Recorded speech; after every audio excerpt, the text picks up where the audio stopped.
Wait for me.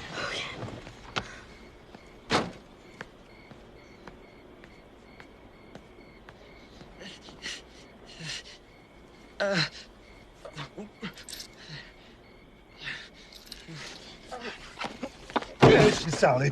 Kiss my ass. I can't hear you. I'll say it a little louder than get fucked. Listen, loyalty is very touching, but it is not the most important thing in your life right now.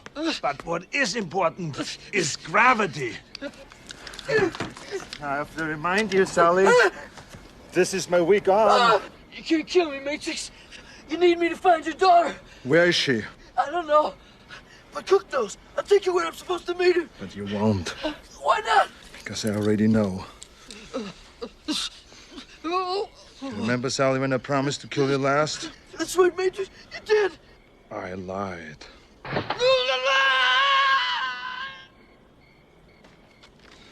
So now you don't have a car.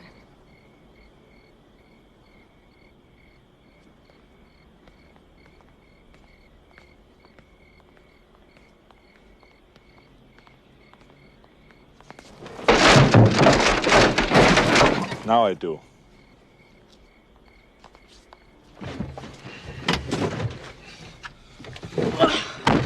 What'd you do with Sully? I let him go.